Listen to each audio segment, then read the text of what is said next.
আল্লাহ পাকের 3টা হুকুম আরো 3টা হুকুম ছাড়া আদায় হয় না।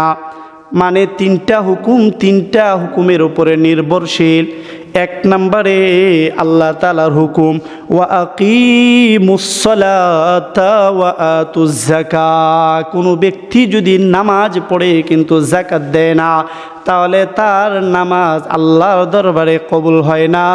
তার মানে হলো যাকাত দিতে গেলে নামাজও পড়তে হবে। 1 নাম্বার, যাকাত আদায় হবে না যদি নামাজ না পড়ে। 2 নাম্বার, ওয়াতিউল্লাহ ওয়া আতিউর রাসূল। আল্লাহ পাকের ইতাআত আর আল্লাহ পাকের গোলামি আদায় হবে না যদি কোনো বান্দা আল্লাহর নবীর ইতাআত সুন্নতের ইতাআত না করে। তাহলে সুন্নতের ইতাআত করলে আল্লাহ তাআলারও ইতাআত হবে। কেউ সুন্নত ব্যতি রেখে শুধু আল্লাহর হুকুম পালন করলে তা আদায় হবে না। 3 নম্বরে আল্লামা ফকিহ আবুল্লাহ সমরকন্দি বলেন 3 নম্বরে হচ্ছে আনিশকুরুলি ওয়ালি ওয়ালিদাইক। আল্লাহ তাআলা বলেছেন তোমরা আমার শুকরিয়া আদায় করো আর তোমাদের পিতামাতাদের সেবা করো। সুতরাং যে ব্যক্তি পিতামাতাদের সেবা করে না, তার কোনো গুলামি, তার কোনো বন্দিগি আল্লাহ পাকের দরবারে কবুল হবে না। তাহলে পিতামাতার সেবার উপরে আল্লাহ তাআলার গুলামি নির্ভরশীল। তাহলে আল্লাহ পাকের গুলামির সাথে পিতামাতার খেদমত করাকে আল্লাহ তাআলা অ্যাডজাস্ট করে আল্লাহ তাআলা ফরজ করে দিয়েছেন। বলেন সুবহানাল্লাহ। হাদিসে পাকে এসেছে, আব্দুল্লাহ ইবনে মাসউদ রাদিয়াল্লাহু তাআলা আনহু বর্ণনা করেন, হাদিসটা মুত্তাফাকুন আলাইহি। সমস্ত হাদিস গ্রন্থে যেটাকে সহিহ হিসাবে আখ্যায়িত করেছেন। মিশকাত শরীফের 5022 নম্বর হাদিস। আব্দুল্লাহ ইবনে মাসউদ রাদিয়াল্লাহু তাআলা আনহু বর্ণনা করেন, সাআলতুন নবিয়্য সাল্লাল্লাহু আলাইহি ওয়াসাল্লাম আইয়ুল আমালি আহাব্বু ইলাল্লাহ ক্বালা আস-সালাতু লিওয়াক্তিহা। আব্দুল্লাহ ইবনে মাসউদ বলেন, আল্লাহর নবী, আল্লাহ পাকের কাছে সবচেয়ে প্রিয় আমল কোনটা? যে আমল করলে আল্লাহ পাক তার বান্দার প্রতি খুব খুশি হন, ভালোবাসেন, মুহাব্বতের আমল কোনটা? আল্লাহর নবীজি বলেছেন আস-সালাতু লিওয়াক্তিহা। ওগো আব্দুল্লাহ ইবনে মাসউদ, শুনো, আল্লাহ তাআলা ওই বান্দার প্রতি বেশি খুশি হন যে বান্দা সময় মতো যে নামাজের যেই সময় ওই সময়ে নামাজ আদায় করে নেই। সুবহানাল্লাহ। এটা আল্লাহ তাআলার কাছে বেশি প্রিয়। কুলতু সুম্মা আইয়ুন। আব্দুল্লাহ ইবনে মাসউদ বলেন, তারপরে আমি আল্লাহর নবীকে আবার জিজ্ঞাসা করলাম, ওগো আল্লাহর নবী, এটা ছাড়াও আর কোন কোন আমল আল্লাহ তাআলার কাছে বেশি পছন্দ, বেশি ভালোবাসেন? কোন আমলটা করলে আল্লাহর মহব্বতের বান্দা হওয়া যায়? আল্লাহর নবীজি বলেছেন বিররুল ওয়ালিদাইন, পিতামাতার সেবা করা আল্লাহ তাআলার কাছে অতি পছন্দের। সুবহানাল্লাহ। কুলতু সুম্মা আইয়ুন? ক্বালা নবী সাল্লাল্লাহু আলাইহি ওয়াসাল্লাম আল জিহাদু ফি সাবিলিল্লাহ।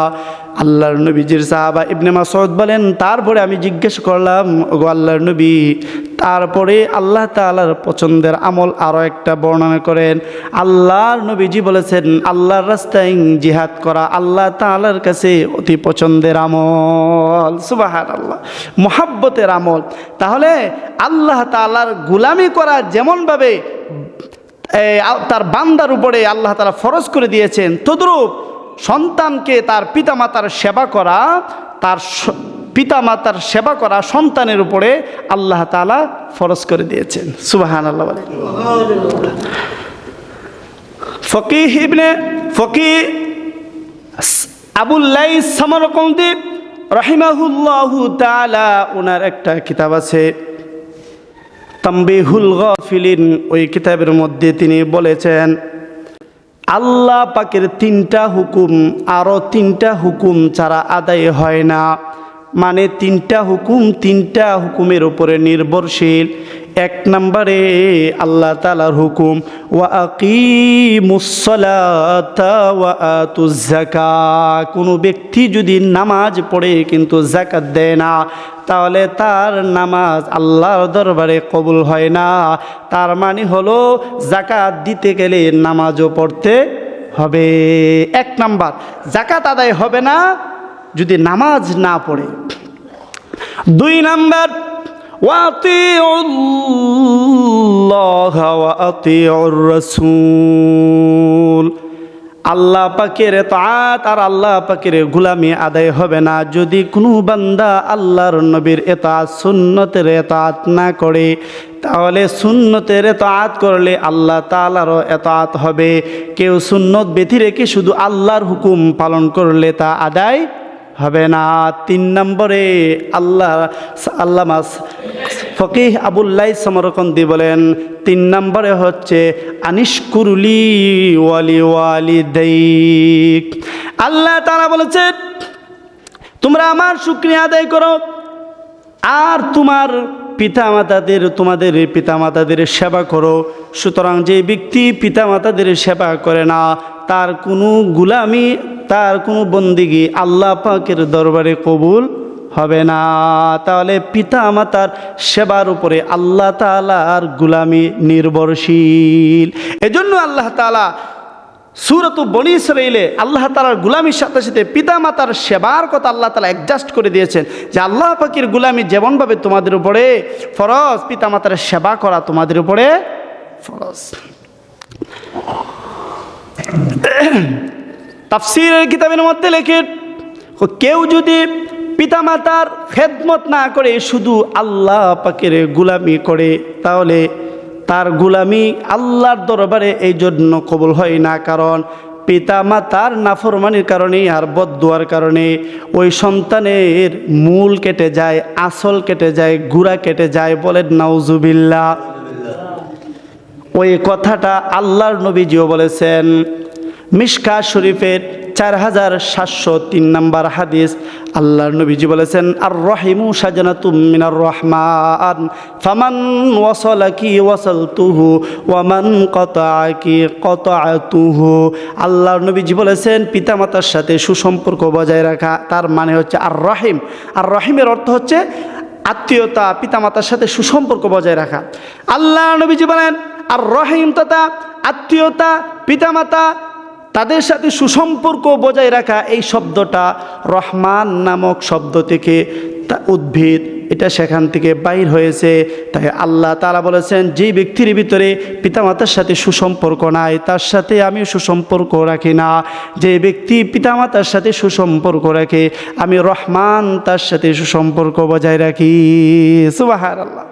তারপরে হাদিস 4704 নম্বর হাদিস, আয়েশা রাদিয়াল্লাহু তাআলা আনহা তিনি বর্ণনা করেন, আল্লাহর নবীজি বলেছেন, আর রহিমু মুআল্লাকাতুম বিল আরশ।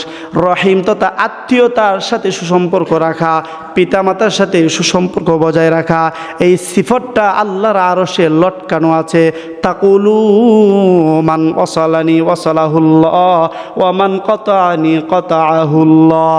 সে আল্লাহর আরশে লটকানো অবস্থায় বলতে থাকে, যে ব্যক্তি এই সম্পর্ক বজায় রাখবে, আল্লাহ তাআলা তার সাথে সুসম্পর্ক রাখবে। আর পিতামাতার সাথে যে সুসম্পর্ক রাখবে না, আল্লাহ তাআলা তার সাথে সুসম্পর্ক বজায় রাখবে না। তাহলে পিতামাতার অবাধ্য সন্তানের মূল কেটে যায়, তার ইবাদত কবুল হয় না। এটা আল্লাহর নবীজি নিজেও বলেছে, যে যেই ব্যক্তির পিতামাতা তাকে বদদুয়া দিবে, তাকে অভিশাপ দিবে, তার মূল কেটে যাবে, তার ইবাদত কবুল হবে না। যেমন হাদিসে পাক এসেছে, মিশকাত শরীফের 4710 নম্বর হাদিস, আল্লাহর নবীজি বলেছেন, রিদার রব্বি ফি রিদাল ওয়ালিদি ওয়া সাখাতুর রব্বি ফি সাখাতিল ওয়ালিদি। আল্লাহর সন্তুষ্ট পিতামাতার সন্তুষ্টির মধ্যে নিহিত, আর পিতামাতার অসন্তুষ্টিতে আল্লাহ পাকের অসন্তুষ্টি রয়েছে। নাউজুবিল্লাহ। তাহলে পিতামাতার সন্তুষ্টি আল্লাহ পাকের সন্তুষ্টি, আর পিতামাতা যদি অসন্তুষ্ট হয় তাহলে আল্লাহ পাক নিজেই ওই বান্দার উপরে, ওই সন্তানের উপরে আল্লাহ পাক অসন্তুষ্ট হয়ে যায়। এবার বোঝা গেল আল্লাহ পাকের গোলামির সাথে সাথে সাথে পিতামাতার খেদমত অবশ্যই গভীরভাবে মনোযোগ দিয়ে করতে হবে। শুধু আল্লাহ পাকের গোলামি করলাম, পিতামাতার সাথে আমার কোনো সম্পর্ক নাই, পিতামাতা এদিকে কষ্ট পাচ্ছে, তাহলে মনে রাখবেন আপনি আমার এই ইবাদত আল্লাহ পাকের দরবারে পৌঁছে না। কারণ আল্লাহ তাআলা তার কুদরত প্রকাশ করতে পিতামাতাকে ব্যবহার করেছেন, আর এই ব্যবহারের কারণে এই মর্যাদা আল্লাহ তাআলা প্রত্যেক পিতামাতাকে আল্লাহ পাক দান করেছেন। তাহলে আল্লাহ তাআলা বলেছেন, আল্লাহ তা'বুদু ইল্লা ইয়াহু ওয়া বিল ওয়ালিদাইনি ইহসানা, পিতামাতার সাথে সুন্দর আচরণ করো, সদাচরণ করো, উত্তম আচরণ করো। মিশকাত শরীফের 4693 নম্বর হাদিস, ওয়ান আবি হুরায়রা রাদিয়াল্লাহু তাআলা আনহু ক্বাল قال رجل يا رسول الله من أحق بحسن صحابتي قال أمك قال ثم من قال أمك قال ثم من قال أمك قال ثم من قال أبوك وفي رواية ثم أدناك أدناك। হযরতে আবু হুরায়রা রাদিয়াল্লাহু তাআলা আনহু বর্ণনা করেন, আল্লাহর নবীর একজন সাহাবা এসে আল্লাহর নবীকে জিজ্ঞাসা করলো, ইয়া রাসূলুল্লাহ, আমার সাহচর্যে, আমার সাথে সংশ্লিষ্ট, আমার সাথে সম্পর্কিত ব্যক্তিদের মধ্যে আমার উত্তম আচরণ পাওয়ার, আমার খেদমত পাওয়ার সবচেয়ে নিকটতম ব্যক্তিকে আপনি বর্ণনা করেন। আল্লাহর নবীজি বলেন, উম্মুকা, তোমার মা। তারপরে আবার জিজ্ঞাসা করলেন, সুম্মা মান, তারপরে কে, কার সাথে আমি সবচেয়ে সুন্দর আচরণ করব, সবচেয়ে বেশি কাকে সম্মান দিব, সবার উপরে কাকে অগ্রাধিকার দিব? আল্লাহর নবীজি বলেছেন, সুম্মা মান, তোমার মাকে তুমি বেশি অগ্রাধিকার দিবা। তারপরে আল্লাহর নবীর সাহাবা জিজ্ঞাসা করলেন, তারপরে কে? তারপরে আল্লাহর নবীজি বলেছেন, উম্মুকা, তোমার মা। তারপরে আল্লাহর নবীর সাহাবা আবার জিজ্ঞাসা করলেন, তারপরে কে? আল্লাহর নবীজি বলেছেন, সুম্মা আবুকা, তোমার বাবা। সুবহানাল্লাহ। হাদিসের শেষাংশে মুত্তাফাকুন আলাইহি হাদিস, সব হাদিস গ্রন্থে এটাকে আনা হয়েছে। হাদিসের শেষাংশে নবীজি বলেছেন, সুম্মা আদনাকা আদনাকা, এরপরে যে নিকটবর্তী তারা পিতামাতার পরে সবচেয়ে বেশি সম্মান পাওয়ার যোগ্য। তো এই হাদিসের একটু আমরা ব্যাখ্যা করে ফেলি যে পিতামাতার পরে, আমরা পিতামাতার অপশনে আমরা পরে আসতেছি, তো পিতামাতার পরে সবচেয়ে সম্মানের যোগ্যকে হাদিসে পাক এসেছে মিশকাত শরীফের 4729 নম্বর হাদিস। আল্লাহর নবীজি বলেছেন, قال النبي صلى الله عليه وسلم حق كبير الإخوة على صغيرهم حق الوالد على ولده। পিতা মাতার হক যেমনভাবে সন্তানের উপরে যেমন গুরুত্বপূর্ণ, ছোট ভাইয়ের উপরে পিতা মাতার মতো সেই সম্পর্ক, সেই সম্মানের হক রয়েছে। সুবহানাল্লাহ।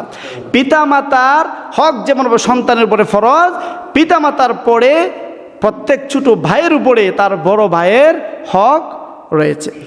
অন্য হাদিসে এসেছে, قال النبي صلى الله عليه وسلم, মিশকাত শরীফের 4700 নম্বর হাদিসে আল্লাহর নবীজি বলেছেন, ইন্না মিন আবাররিল বিররি সিলাতুর রাজুলি আহলা উদ্দি আবিহি বাদা আইয়ুওয়াল্লিয়া। আল্লাহর নবীজি বলেছেন, পিতা মাতার মৃত্যুর পরে সদাচরণ পাওয়ার সবচেয়ে উপযুক্ত ব্যক্তি হলো তার পিতামাতার বন্ধু বান্ধব সবচেয়ে বেশি উত্তম আচরণ পাওয়ার উপযুক্ত। সুবহানাল্লাহ। এজন্য পিতামাতা মারা গেলে আমরা আমাদের পিতামাতার যারা বন্ধু বান্ধব আছে, যাদের সাথে সবচেয়ে উঠা বসা করেছে, পিতামাতার মতো তাদেরকে আমরা সম্মান দিব, হাদিয়া দিব, তোহফা দিব, তাদের খেদমত করার চেষ্টা করব। তাহলে পিতামাতার পরে তাদের স্থান। তাহলে যে কথা বলতেছিলাম, একটা মানুষের সাথে যত মানুষের সম্পর্ক আছে, বন্ধু বান্ধব, ভাই বেরাদর, সবার উপরে যার কথা বেশি মান্যবর, যার কথা বেশি মানা হবে, যার কথা সবার উপরে অগ্রাধিকার দেওয়া হবে, যাকে সবচেয়ে বেশি সম্মান দেওয়া হবে, সে হচ্ছে বাবা। এবং বাবার উপরেও আরও 3 ধাপ এগিয়ে যার কথা সবচেয়ে বেশি মানা হবে, যাকে বেশি সম্মান দেওয়া হবে, যাকে বেশি ফলো করা হবে, সে হচ্ছে আমার কলিজার টুকরা আম্মা। এই জন্য প্রত্যেকটা সন্তান তার মাকে বেশি মনের কথা বলতে পারে। মা এমন এক জিনিস, এমন এক মধুময় জিনিস, বাবার কাছে অনেকে কিছু বলতে পারে না, কিন্তু মার কাছে দুনিয়ার যত আবেদন, যত নিবেদন, যত আবদার আর যত অভিযোগ সব কিছু সন্তান তার মার কাছে বলতে পারে। কারণ মা হচ্ছে সবচেয়ে মায়াবী। এজন্য আল্লাহর নবীজিও সবচেয়ে বেশি মাকে মহাব্বত করার জন্য নির্দেশ দান করেছেন। বলেন সুবহানাল্লাহ। তাহলে পিতামাতার খেদমত করা, আল্লাহ পাকের গোলামি করা যেমনভাবে ফরজ, পিতামাতার খেদমত করা সন্তানের উপরে তেমনভাবে ফরজ। এবার আসেন সন্তান তার পিতামাতার কি কি খেদমত করবে, কি কি সেবা করবে। এই সূরাতুল বনি ইসরাইলের এই আয়াতে 23 নম্বর আয়াতে আল্লাহ তাআলা 5টি খেদমতের মধ্যে প্রায় 10টি খেদমতের কথা উল্লেখ করেছেন। একটা সন্তান তার পিতামাতার এই 10টি খেদমত অবশ্যই করতে হবে। খেদমতগুলো কি? আল্লাহ তাআলা বলেছেন, ইম্মা ইয়াবলুগান্না ইনদাকাল কিবারা আহাদুহুমা আও কিলাহুমা ফালা তাকুল লাহুমা উফ।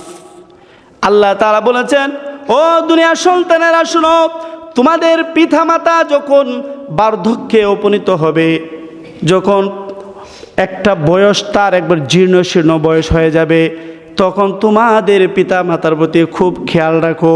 কমপক্ষে পিতামাতার কোনো আচরণে তুমি ত্যক্ত হয়ে বিরক্ত হয়ে পিতামাতার সামনে উফ শব্দটা তুমি বলিও না। সুবহানাল্লাহ বলেন। আল্লাহ তাআলা এখানে বলেছেন পিতামাতা যদি বৃদ্ধ হয়ে যায়, তার মানে হচ্ছে কোনো পিতামাতা বৃদ্ধ হওয়ার আগ পর্যন্ত তার সন্তানের দ্বারস্থ হয় না, সন্তানের কাছে যায় না, তার খেদমতের পাওয়ার আশা করে না, তার থেকে 2টা টাকা খাওয়ারও আশা করে না। প্রত্যেকটা পিতামাতা শাহী মসনদে সিংহাসনে বসে বসে বরং মৃত্যুর আগ পর্যন্ত তার সন্তানেরই খেদমত করার চেষ্টা করে।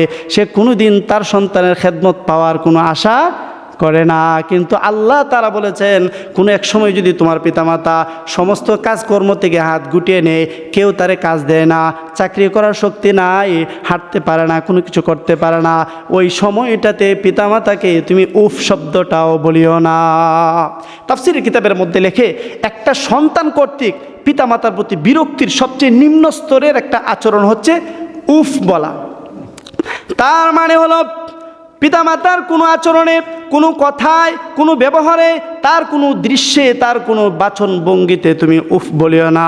তার মানে হচ্ছে পিতামাতার সামনে তুমি নাক ঝাড়া দিও না, পিতামাতার সামনে তুমি রাগ করে প্লেট ভেঙে ফেলো না, পিতামাতার সামনে খাবার লাথি মেরে ফেলে দিও না, পিতামাতার সামনে তোমার লুঙ্গি কাপড় চোপড় ছিঁড়ে ফেলো না, পিতামাতার সামনে পিতামাতাকে তিরস্কার করতে গিয়ে দরজার মধ্যে বাড়ি দিও না, তোমার ক্ষেতের মধ্যে ধান কেটে ফেলে দিও না, তোমার ব্যবসা বাণিজ্যতে আগুন লেগে দিও না, ভারী ঘর ভাঙচুর করিও না, এমন কোনো আচরণ করিও না যে আচরণে বুঝতে পারে তোমার পিতামাতা তুমি তার প্রতি বিরক্ত হয়েছ।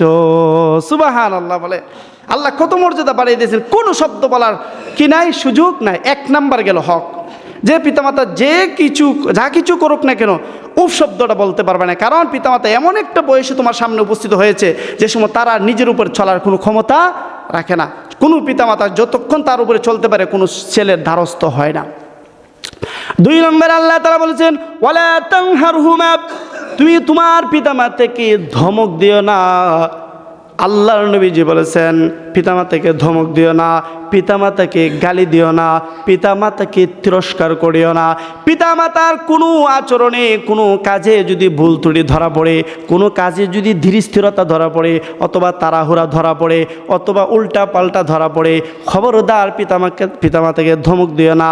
তার কাজের জন্য তাকে চাপ ক্রিয়েট করিও না, প্রেশার ক্রিয়েট করিও না, তাকে তাড়াহুড়া করিও না, তাকে ধমক দিও না। তার নাম ধরে, তার বাবার নাম ধরে তারে তুমি গালি দিও না। সুবহানাল্লাহ বলে। কত মর্যাদা পিতামাতার, যত ভুল করো খবরদার। অনেকে আছে পিতামাতা বার্ধক্যে পড়লে পিতামাতার বাবার নাম ধরে, বংশের নাম ধরে গালিও দেয়। এর জন্য বলা হচ্ছে গালিও দিতে পারবে না, এমনকি তাকেও নাম ধরে ডাকতে পারবে না, নাম ধরে ডাকার অনুমতি নাই, এমনকি ধমকও দিতে পারবে না। যত ভুল করো ধমক দেওয়া যাবে না। 3 নম্বরে وقل لهما قولا كريما। 3 নম্বরে আল্লাহ তাআলা বলেছেন যে তোমার পিতা মাতা যত ভুল ভ্রান্তি করুক না কেন সবার সামনে লজ্জা দিও না, পাশে এবং গোপনে ডেকে নিয়ে তোমার পিতা মাতাকে বলো, বাবা তুমি যে এমন কথা বলো, এমনভাবে চলো, এমন পরিবেশে যাও, তুমি যে এমন এমন কাজ করো আমাদের তো লজ্জা লাগে, ও বাবা তুমি এমন কাজ করিও না, এমনভাবে চলিও না। পিতা মাতাকে গোপনে নিয়ে সুন্দরভাবে বুঝাও, তাহলে উত্তমভাবে কথা বলো, ধমক দিয়ে না, সবার সামনে লজ্জা দেওয়া যাবে না। 3টা। 4 নম্বরে ওয়াখফিদ লাহুমা জানাহাযুল্লি মিনার রাহমা। আল্লাহ তাআলা বলেছেন তোমার পিতা মাতার সামনে তোমার 2 হাত রহমতের এবং দয়া সুলভ আচরণের জন্য তোমার 2 হাত বিছিয়ে দাও। সুবহানাল্লাহ। এই হলো 4 নাম্বার। এখানে আল্লাহ পাক প্রায় 6টা কথা বলেছেন। 6টা কি? 1 নম্বরে আল্লাহ তাআলা বলেন তোমার পিতামাতার সামনে তোমার দয়ার হাত বিছিয়ে দাও। তার মানে হলো পিতামাতার নিত্য প্রয়োজনের যত খাবারের প্রয়োজন তুমি দান করে দাও। পিতামাতার যত খাবারের প্রয়োজন সব কিছু তুমি দাও। খবরদার কোনো পিতামাতা যদি তোমার খাবার খেতে লজ্জা পায়, খবরদার তোমার পিতামাতা যদি তোমার খাবার খেতে ভয় পায়, তোমার ভয় পায় অথবা তোমার বউরে ভয় পায় যে আমরা খেয়ে ফেললে আবার নিয়ে মারধর করে, আবার নিয়ে গাল বন্ধ করে, এমন কোনো পরিস্থিতি যদি তোমার পিতামাতার তৈরি হয় তোমার দ্বারা, তাহলে মনে রেখো তোমার জান্নাতের ঘোড়া কেটে যাবে। বলেন নাউজুবিল্লাহ। নবীজি বলেছেন জান্নাতের ঘোড়া কেটে যাবে যদি তোমার পিতামাতা তার নিত্য প্রয়োজনীয় খাবার খেতে তোমাকে ভয় পায়, লজ্জা বোধ করে, বরং এটা তুমি নিজের হাত রহমতের হাত বিছিয়ে যাও। 2 নম্বরে আল্লাহ তাআলা আয়াতের মাধ্যমে বলেছেন তোমার পিতামাতার সামনে রহমতের হাত বিছিয়ে দাও। তার মানে হলো পিতামাতার নিত্য প্রয়োজনীয় যত কাপড় চোপড় পরিধানের বস্ত্র দরকার, শীতের পোশাকের দরকার, কম্বলের দরকার, খেতার দরকার, একটা সুন্দর বিছানার দরকার, তার পাঞ্জাবির দরকার, শীতের জন্য একটা পায়জামার দরকার, যা কিছু দরকার তুমি সুন্দরভাবে তার সামনে এনে পেশ করে দাও।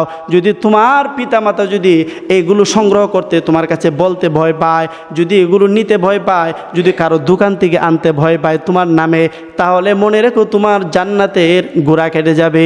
নাউজুবিল্লাহ। তাহলে 2 নাম্বার পাইলাম।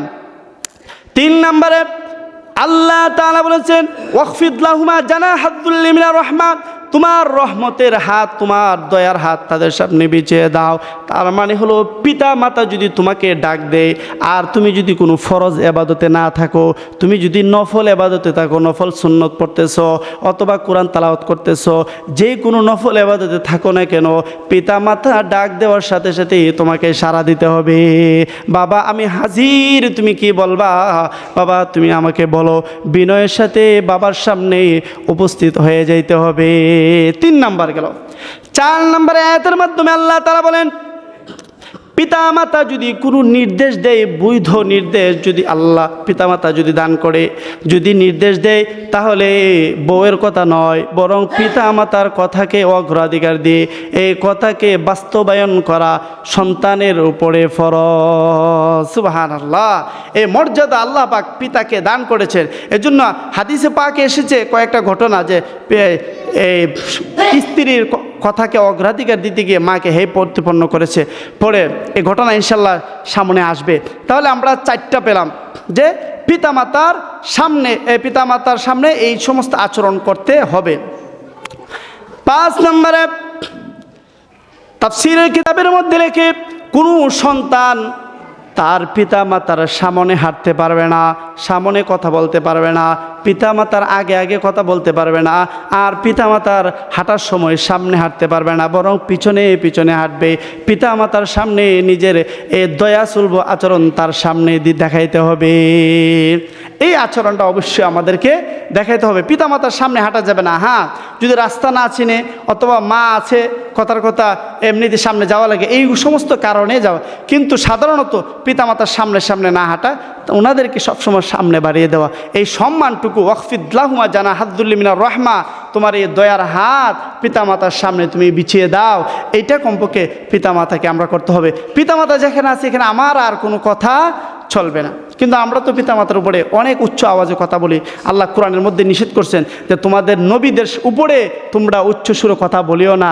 তার মানে হচ্ছে উস্তাদ হোক, মুরব্বী হোক, তাদের সামনে তোমরা উচ্চ বাক্যে তোমরা কথা বলো না। তাহলে এখানে আমরা পাইলাম 5টা, আর আগে পাইলাম 2টা, 3টা, আগে পাইছি 3টা, আর এখানে পাইছি আমরা 5টা, 8টা। এরপরে আল্লাহ তাআলা বলেছেন ওয়াকুর রাব্বিরহামহুমা কামা রাব্বায়ানি সগীরা। আল্লাহ তাআলা বলেছেন, এই আয়াতের মধ্যে আল্লাহ তাআলা 2টি কথা বলেছেন চাইতে হবে। যেমন হযরতে নূহ আলাইহিস সালাতু ওয়াস সালাম নিজের জন্য আর নিজের পিতামাতার জন্য দোয়া চেয়েছেন। কোরআনের মধ্যে এসেছে রব্বিগফিরলি ওয়ালি ওয়ালিদাইয়া, আল্লাহ আমাকে ক্ষমা করো আর আমার পিতামাতাকে ক্ষমা করো। হযরতে ইব্রাহিম আলাইহিস সালাতু ওয়াস সালাম নিজের জন্য, নিজের মা বাবার জন্য, মুমিনদের জন্য হাসরের ময়দানে ক্ষমা চেয়েছেন। রব্বানা গফিরলি ওয়ালি ওয়ালিদাইয়া ওয়ালিল মুমিনিনা ইয়াউমা ইয়াকুমুল হিসাব, আল্লাহ আমাদেরকে ক্ষমা করেন আর আমার পিতামাতাকে ক্ষমা করেন আর মুমিনদেরকে ক্ষমা করেন। তাহলে এই দোয়ার মাধ্যমে ওয়াকুর রাব্বিরহামহুমা, এর মাধ্যমে পিতা আল্লাহ তাআলা বোঝাচ্ছেন তোমার জন্য যত কল্যাণ চাইবা, তোমার জীবিত পিতামাতার জন্য তত কল্যাণ চাইবা, তোমার জন্য যত ক্ষমা চাইবা সাথে সাথে তোমার পিতামাতার জন্যও ক্ষমা চাইবা। তাহলে